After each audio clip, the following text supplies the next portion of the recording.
So this morning I'm going to speak about corruption, about Transparency International Canada, and Transparency International Armenia. As Berj mentioned, Mr. Hoktanian was unable to get here, and I know that is a loss for you.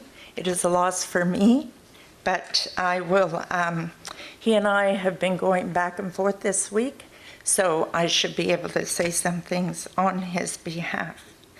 First of all, I'd like to just step back and talk about corruption. Why are we even here today? So the founder of Transparency International, Peter Eigen, in 1993, said that corruption is one of the greatest challenges of the contemporary world. It undermines good government, fundamentally distorts public policy, leads to the misallocation of resources, harms the private sector and private sector development, and particularly hurts the poor. Controlling it is only possible with the cooperation of a wide range of stakeholders in the integrity system, including, most importantly, the state, civil society, and private sector. There's also a crucial role to be played by international institutions. In 2008, the next chair of Transparency International, who is Huguette Labelle and is a Canadian, said that corruption is a primary challenge to a strong and stable global economy. Reducing it is essential to increasing the material well-being and human development of the world's most disadvantaged communities, those who live at the edge of survival. It also plays a key role in fostering democracy, global security, protecting biodiversity, and strengthening the global investment climate. So different words, same meaning, and it hasn't changed in 2014. At Transparency International, we define corruption as the abuse of entrusted power for private gain. We used to call it the abuse of public power for private gain, but it goes far beyond the government. In the initial years, we addressed grand corruption, petty corruption, money laundering, and we were also cognizant of private-to-private corruption. And grand corruption are those big amounts of money that people pay to bribe other people to get a contract. Petty corruption is a word we don't really use a lot anymore. It's mostly facilitation payments, payments that are not supposed to be paid to the customs official or to the police officers. And for the people in the countries where they pay these day in, day out, they certainly do not consider them to be petty.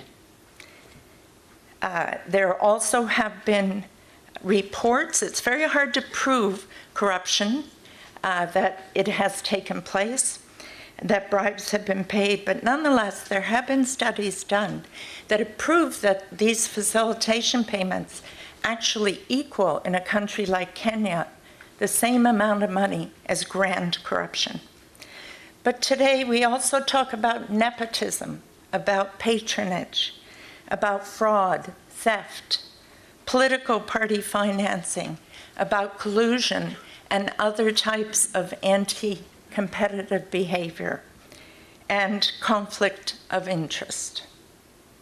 These are all considered to be types of corruption. Transparency International was created in 1993 by Peter Eigen. He was at that time with the World Bank, and he was regional director of Eastern Africa and he was located in Nairobi, Kenya. And he left the World Bank because at that time, the bank refused to deal with the issue of corruption. They said it's a cultural issue, it's not an economic issue. And it wasn't until many years later when it was proven to them that 30% of the money that they pay in aid actually goes into people's pockets and not to where it's supposed to go, that they realized, yes, it's an economic issue. It started with 2 people sitting at a kitchen table in Berlin, which is where Peter Eigen was from.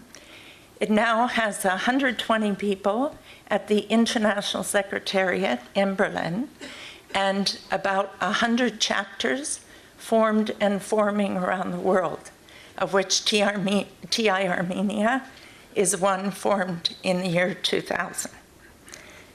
Now, we're different from an organization like Amnesty International, which has offices around the world, because even though we have to abide by guidelines of TI, excuse me, I have a very bad throat today, and even though we have to be accredited every 3 years, thank you,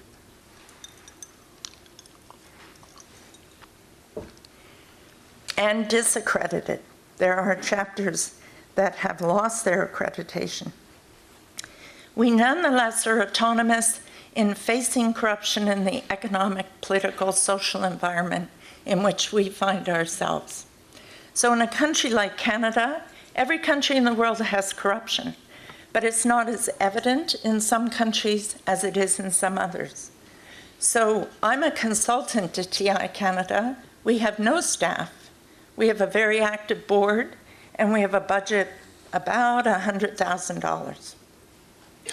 My counterpart in Bangladesh has a staff of 220 people, 5,000 volunteers throughout the country of Bangladesh, and a budget of many $million per year. Corruption is a bit more evident in Bangladesh than it is here, so it's easier to convince people to give money to support their organization. The vision of Transparency International is very simple. It's that it's a world in which government, politics, business, civil society, and the daily lives of people are free from corruption. That's simple, but it's difficult to achieve. Transparency International Canada was created in 1996. We were the first, and we remain one of the only chapters that is a true coalition of the public, private, civil society, academia, both within our membership and on our board. And our mission is to be an informed voice that promotes anti-corruption practices and transparency in Canada's governments, businesses, and society at large. What we are not is we are not investigative, we are educative. Now, my next slide had some lovely Armenian words up on it. And what I believe they say is the Transparency International Anti-Corruption Center, which is the name of TI Armenia. It also listed the address and other coordinates and the executive director's name of Mr. Verutsan Hoktanian. And he and I have met at our annual conferences over the years. You can find information about TI Armenia at transparency.am. So it's very simple. Now, some comments on corruption in Armenia are available to you on your seats. They're 2 sheets of paper. And these were prepared by Mr. Hoktanian. I'm just going to review some of his key points. That corruption in Armenia is a systemic phenomenon. It permeates all the spheres and layers of the economy, of society, of institutes and institutions. And this is due, he feels, to 2 main reasons. One is the sense of entitlement, that should be personal enrichment on the part of public service employees. And the other is the authoritarian style of decision-making in business and politics in Armenia. There are a number of obstacles to fundamentally reducing corruption in Armenia. Those are a lack of political will, a lack of the absence of autonomy in those organizations that should be fighting corruption, like the police, like the judiciary, like prosecutors, like public servants. There are loopholes in legislation, and there's poor implementation and enforcement of laws. And I'll just pause for a moment here because I'll say that in Canada, you'll find much of the same things. So don't feel that this is just Armenia that has these issues. There's limited financial, human, and technical capacity of public institutions in Armenia, non-participation in decision-making with regard to political and policy issues. There's apathy and tolerance to corruption by society. And a few of us were meeting last evening, and I was talking with one gentleman about the level of tolerance. And as has been noted by a number of us already today, corruption exists everywhere. The level of tolerance, however, in a society is different. And a country like Korea, for example, high level of tolerance. Until some dramatic corruption issue happened, people lost their lives, and they suddenly woke up to the fact that this was due to corruption. And so their level of tolerance dropped. So the level of tolerance in Armenia is quite high for corruption. And there are certain historical and cultural factors with regard to corruption.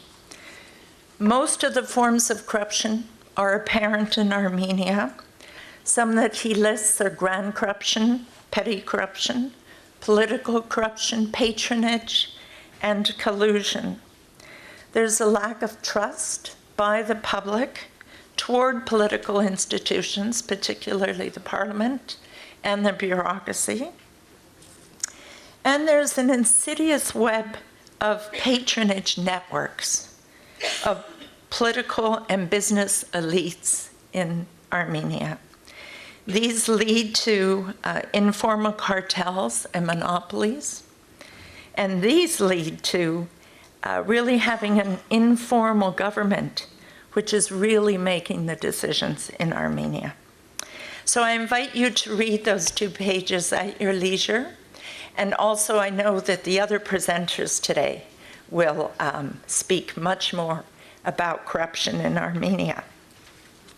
Since this conference is about solutions and the role of the diaspora, I wanted to introduce you to a publication of Transparency International Canada. Now, the 3rd edition of this anti-corruption compliance checklist was launched yesterday.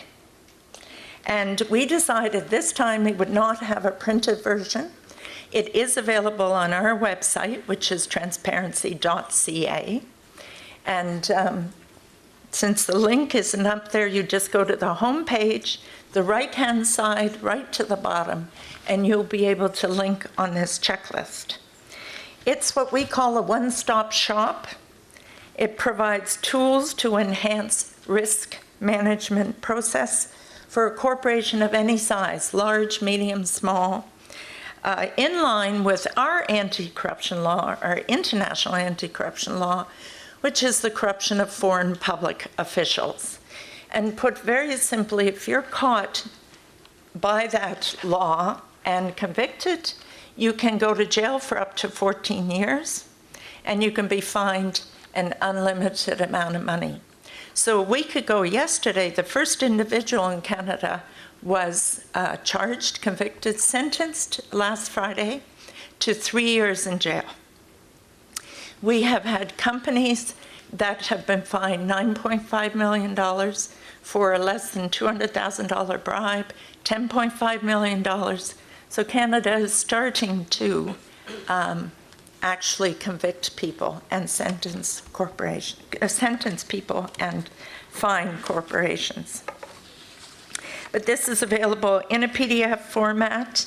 It has all different sorts of elements of anti-bribery corruption management systems, and it creates value for businesses and for governments and NGOs that deal with those businesses.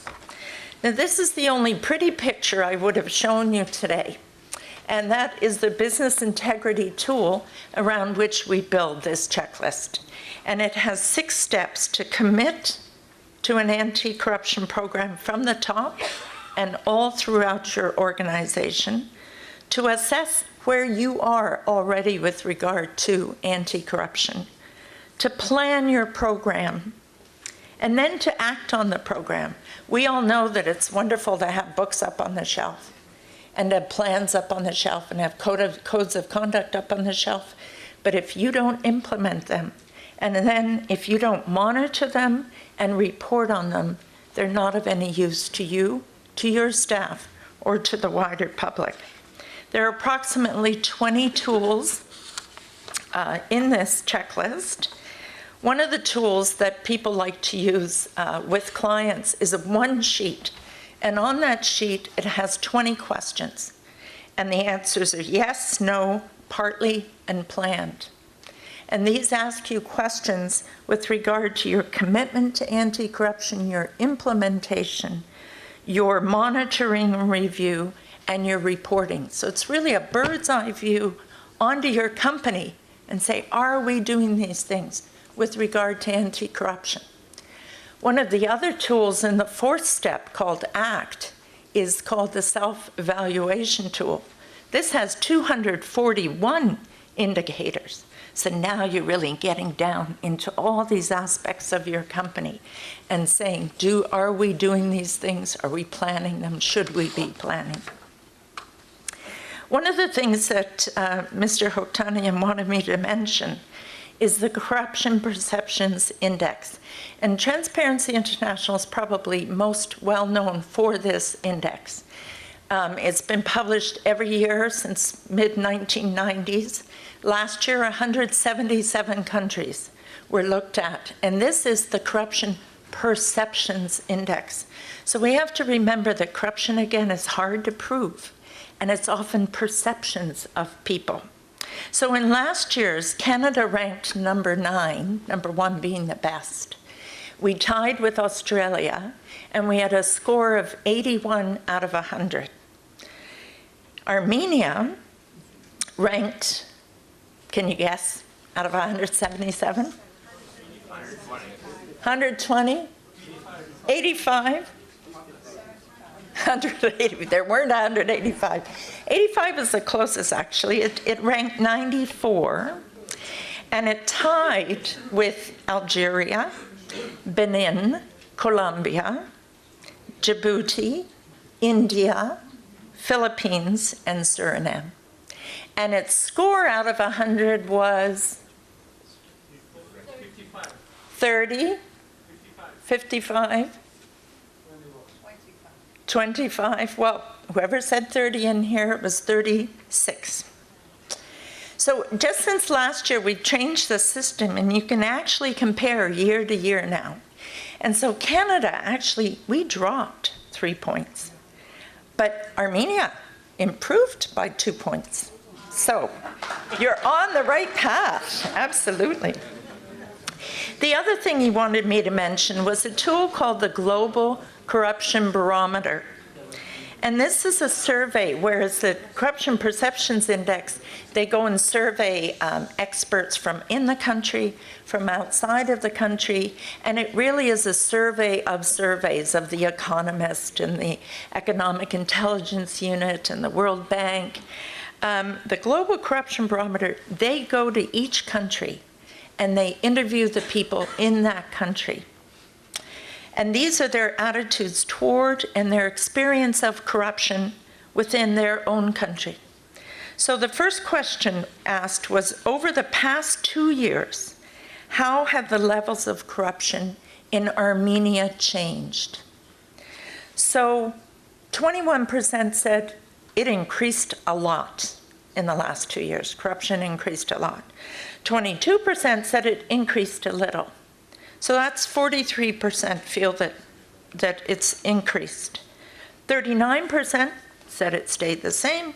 16% says it's decreased a little bit, and 3% said it's decreased a lot.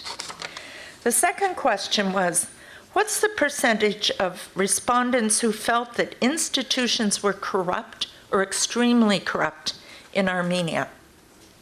So what institution do you think they said was the most corrupt? Police, courts? Custom tax, government, okay? You're all up in that area. So 68% said public officials and civil servants. 66 tied medical and health services and police. Pardon me, actually the highest one at 69% was judiciary. So they were considered the most.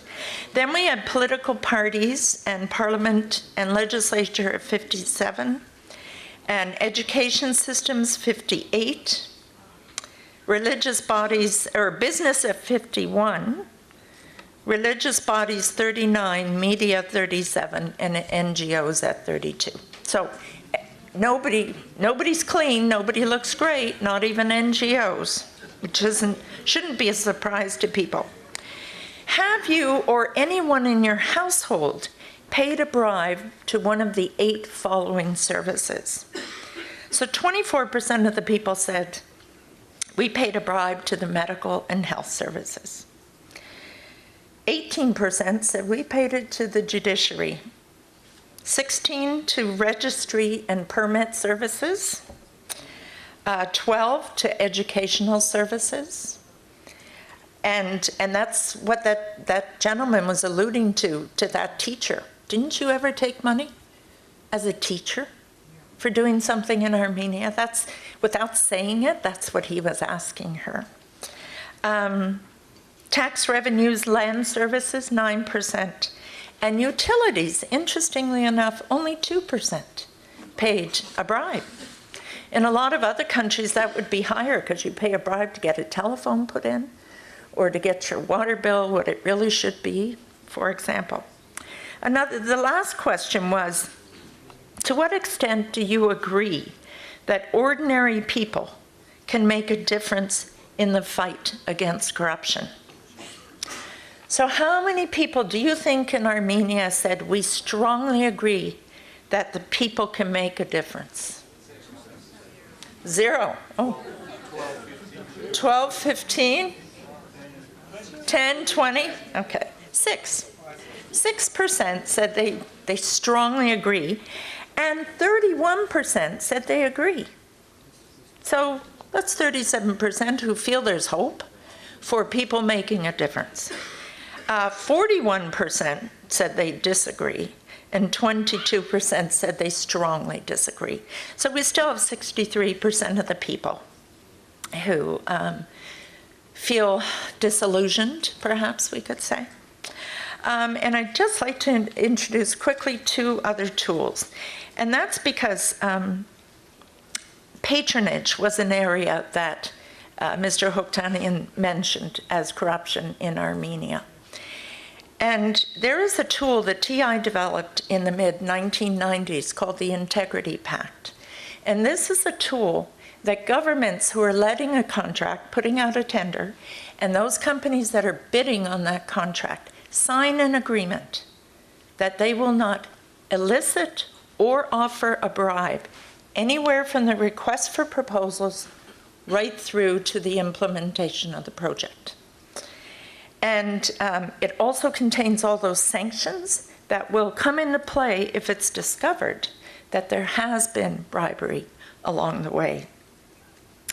This monitoring system is made up either of those companies that lost.